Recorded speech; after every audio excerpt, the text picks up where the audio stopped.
और आइए पाकिस्तान के बाद अब आपको लिए चलते हैं बांग्लादेश। चुनाव से पहले बांग्लादेश एक बार फिर से जल रहा है। 3 दिन से बांग्लादेश की सड़कों पर संग्राम मचा हुआ है। जुलाई 2024 में हुए आंदोलन के प्रमुख नेता और इंकलाब मंच के प्रवक्ता शरीफ उस्मान हादी की सिंगापुर में इलाज के दौरान मौत हो गई, जिसके बाद राजधानी ढाका समेत कई शहरों में हिंसा भड़क गई। प्रदर्शनकारियों ने कई जिलों में भारी आगजनी की। प्रदर्शनकारियों ने गुरुवार को देश के सबसे बड़े अखबार डेली स्टार और प्रोथम ओलो के कार्यालय जला डाले। हमले के बाद करीब 25 पत्रकार 3 घंटे तक न्यूज रूम में ही फंसे रहे। हादी की मौत की खबर आते ही ढाका यूनिवर्सिटी कैंपस के पास शाहबाग चौराहे पर सैकड़ों छात्र और लोग इकट्ठा हो गए और जमकर नारेबाजी की। ढाका में शेख हसीना के पिता शेख मुजीबुर रहमान के घर में भी प्रदर्शनकारियों ने तोड़फोड़ की और आगजनी की। साथ ही प्रदर्शनकारियों ने मशहूर बंगाली सांस्कृतिक भवन छायानट के परिसर में भी तोड़फोड़ कर दी। देर रात परिसर में घुसकर उपद्रवियों ने तोड़फोड़ और आगजनी की। 1961 में स्थापित छायानट बांग्लादेश की सबसे प्रमुख सांस्कृतिक संस्थाओं में से एक है, जो बंगाली संगीत, विरासत और परंपराओं को बढ़ावा देने के लिए जानी जाती है।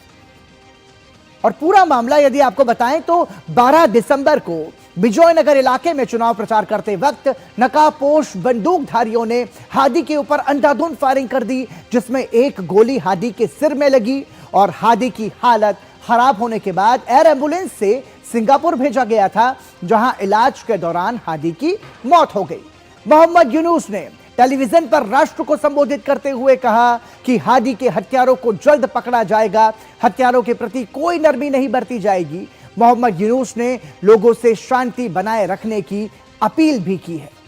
और आइए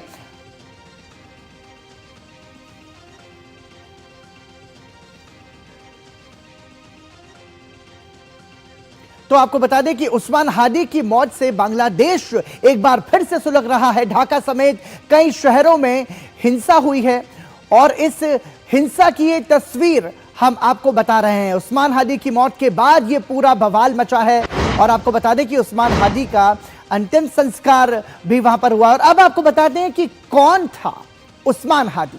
उस्मान हादी जो था, जिसकी मौत पर यह पूरा बांग्लादेश सुलग रहा है, उसकी जानकारी आपको देते हैं। उस्मान हादी 32 वर्षीय इसकी उम्र थी और जुलाई प्रोटेस्ट के बाद हादी जो है सुर्खियों में आया था। मतलब एक तरीके से हम कह सकते हैं कि बांग्लादेश में जिस तरीके से सत्ता उखाड़ी गई, तो उसके जो आंदोलन हुए उसमें हसीना को सत्ता से बाहर करने के बाद उसके उस नेता के तौर पर उभरा था। और विद्रोह की सफलता के बाद हादी ने इंकलाब मंच बनाया, मतलब अपना एक मंच बनाया।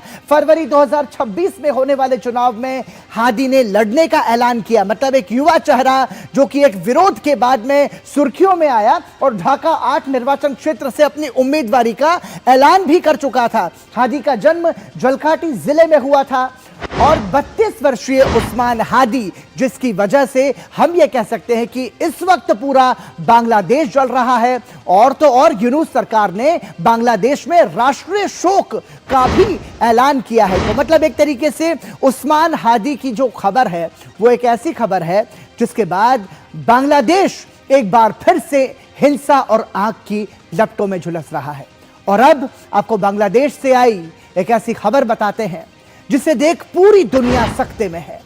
बांग्लादेश में हिंदुओं का क्या हाल है, ऐसे तो हम सभी वाकिफ हैं, लेकिन इस खबर से आप समझ सकते हैं कि उनकी स्थिति कितनी दयनीय है।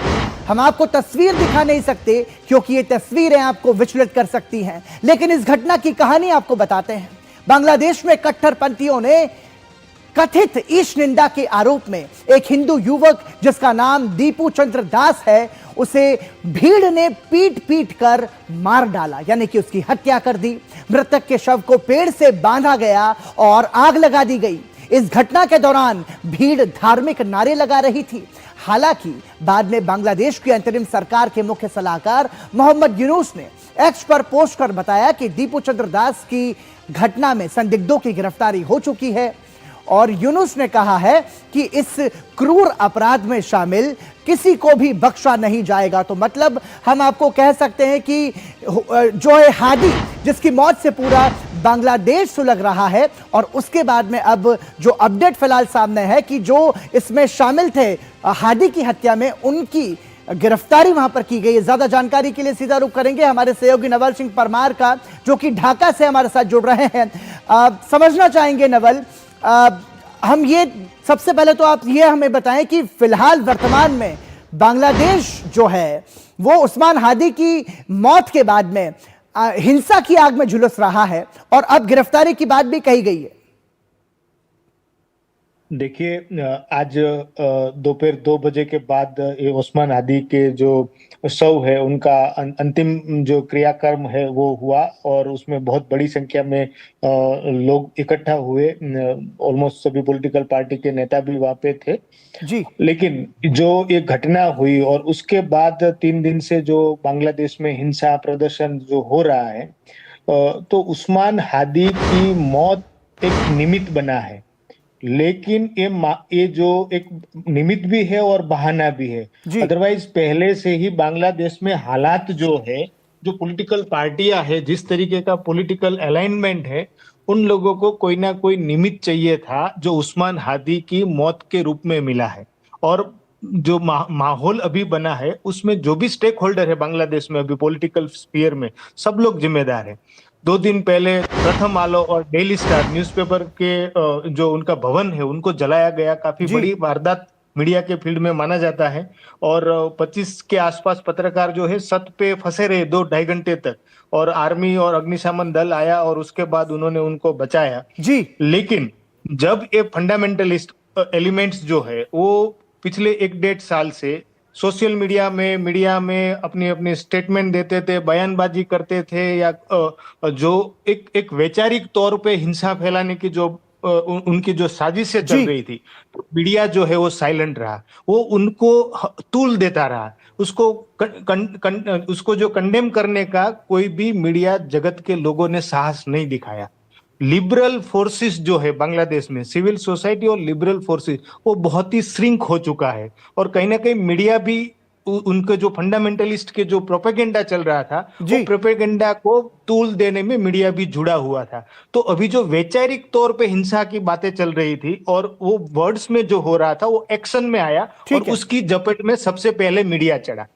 सबसे पहले मीडिया उनकी जपट में चढ़ा। अदरवाइज जब 1.5 साल से यहाँ पे जो भी फंडामेंटलिस्ट एलिमेंट्स है उसमें काफी सारे मंच बने हुए हैं, जो स्टूडेंट्स है या स्टूडेंट से जुड़े, जो सबको यहाँ पे नेता बनना है, तो उन्होंने जो पॉलिटिकल गुटबाजी है, 50, 100, 200 लोगों का ग्रुप बना के किसी को भी मैन हैंडल करते हैं, किसी का भी हैरेसमेंट कर लेते हैं, कहीं पे भी ये मॉब जस्टिस कर लेते हैं।